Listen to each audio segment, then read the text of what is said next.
जय माता दी। आज एकादशी पर आइए सुनते हैं तुलसी माँ और भगवान विष्णु की यह कहानी। सावरी मुनि की पुत्री तुलसी अपूर्व सुंदरी थी। उनकी इच्छा थी कि उनका विवाह भगवान नारायण के साथ हो। इसके लिए उन्होंने नारायण पर्वत की घाटी में स्थित बद्रीवन में घोर तपस्या की।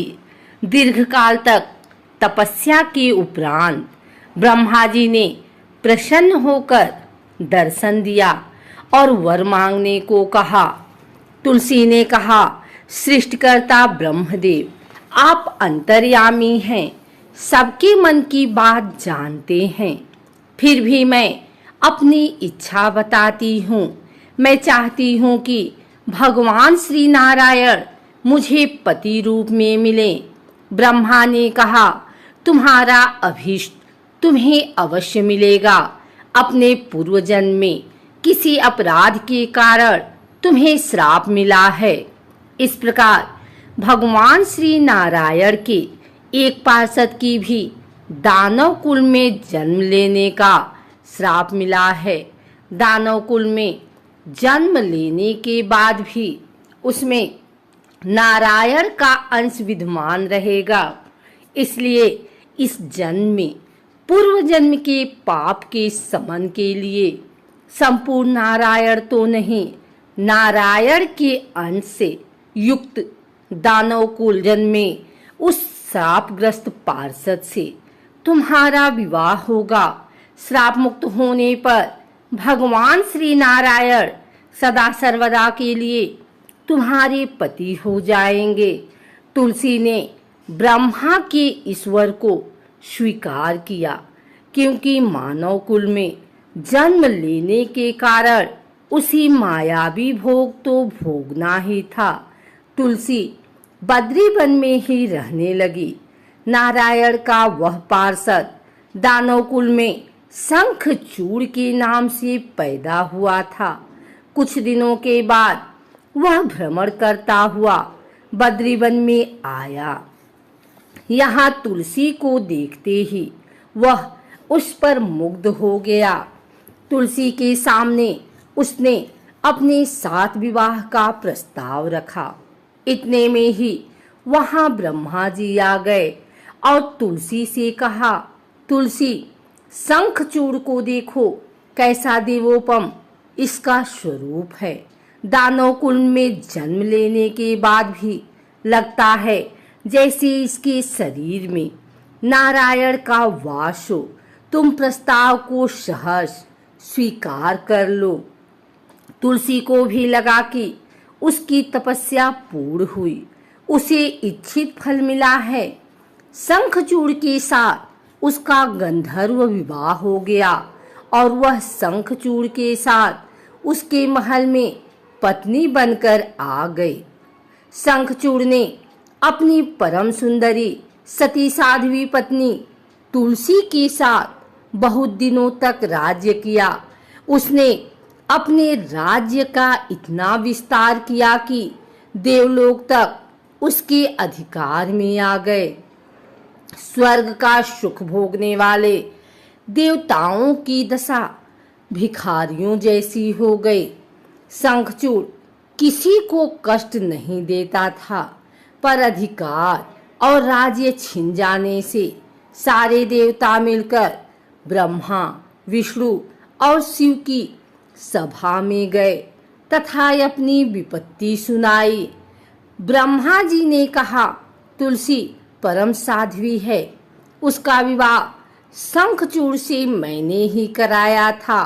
शंखचूड़ को तब तक नहीं हटाया या मारा जा सकता है जब तक तुलसी को न छला जाए। विष्णु ने कहा, शंखचूड़ पूर्व जन्म में मेरा पार्षद था। श्राप के कारण उसे दैत्य कुल में जन्म लेना पड़ा। इस जन्म में भी मेरा अंश उसमें व्याप्त है। साथ ही तुलसी के पतिव्रत धर्म से वह अजेय है। फिर देवताओं की सहमति से भगवान शिव ने शंखचूड़ के पास संदेश भेजा कि या तो वह देवताओं का राज्य लौटा दे या फिर उनसे युद्ध करे। शंखचूड़ शंकर के पास पहुंचा। उसने कहा, देवाधिदेव, आपके लिए देवताओं का पक्ष लेना उचित नहीं है। राज्य बढ़ाना हर राजा का कर्तव्य है। मैं किसी को दुखी नहीं कर रहा हूँ। देवताओं से कहिए वे मेरी प्रजा होकर रहें। मैंने आपका भी कोई अपकार नहीं किया है। हमारा आपका युद्ध शोभा नहीं देता। अगर आप हार गए तो बड़ी लज्जा की बात होगी। मैं हार गया तो आपकी कीर्ति बहुत अधिक नहीं बढ़ेगी। भगवान शंकर हंसे। वे तो सब रहस्य समझते थे। तुलसी और शंखचूड़ के पूर्व जन्म के श्राप की अवधि लगभग पूरी हो चुकी थी। बोले, इसमें कीर्ति और लज्जा की बात नहीं। तुम देवों का राज्य लौटाकर उन्हें उनके पद पर प्रतिष्ठित होने दो। युद्ध से बचने का यही एक उपाय है। शंखचूड़ ने कहा, मैंने युद्ध के बल से देवलोक जीता है। कोई उसे युद्ध के द्वारा ही वापस ले सकता है। यह मेरा अंतिम उत्तर है। मैं जा रहा हूँ। ऐसा कहकर शंखचूड़ चला गया। उसने अपनी पत्नी तुलसी को सारी बात बताई और कहा, कर्म भोग सब काल सूत्र में बंधा है। जीवन में हर्ष, शोक, भय, सुख दुख, मंगल अमंगल काल के अधीन है। हम तो केवल निमित्त हैं। संभव है भगवान शिव देवों का पक्ष लेकर मुझसे युद्ध करें। तुम चिंता मत करना। तुम्हारा सती तेज मेरी रक्षा करेगा। दूसरे दिन भगवान शंकर के नेतृत्व में देवताओं ने युद्ध छेड़ दिया। शंखचूड़ ने भीषण बाणों की वर्षा कर उनका वेग रोका। उनके प्रहार से देवता डगमगाने लगे। उसने दानवी शक्ति का प्रयोग कर मायावी युद्ध आरंभ किया। युद्ध स्थल पर वह किसी को दिखाई नहीं देता था, पर उसके अस्त्र शस्त्र प्रहार कर देवों को घायल कर रहे थे। देवगण अपने अस्त्र चलाएं तो किस पर चलाएं, क्योंकि कोई शत्रु सामने था ही नहीं। कई दिनों तक इस तरह भयंकर युद्ध चला। शंखचूड़ पराजित नहीं हुआ। तब शिव ने विष्णु से कहा, विष्णु कुछ उपाय करो, अन्यथा मेरा तो सारा यश मिट्टी में मिल जाएगा। विष्णु ने सोचा, बल से तो शंखचूड़ को हटाया नहीं जा सकता, इसलिए छल का सहारा लेना होगा।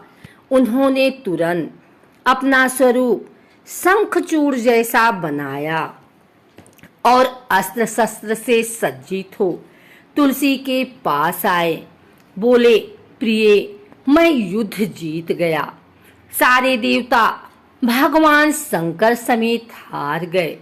इस खुशी में आओ मैं तुम्हें अंग से लगा लूं।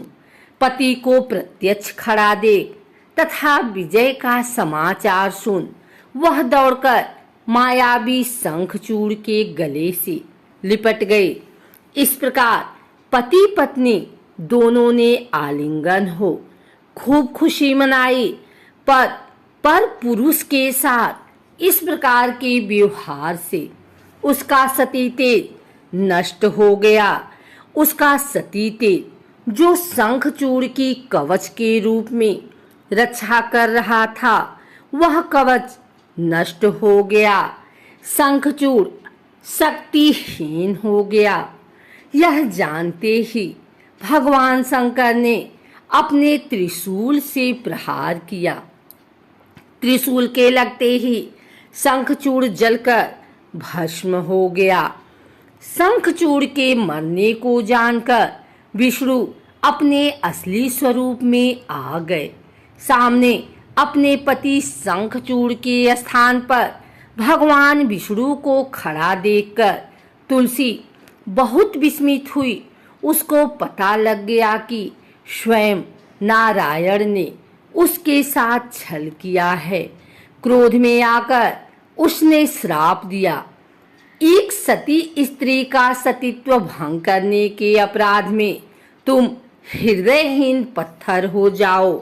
विष्णु ने तुलसी के श्राप को शिरोधार्य कर कहा, देवी, तुम्हारे तथा शंखचूड़ के कल्याण के लिए मुझे ऐसा करना पड़ा।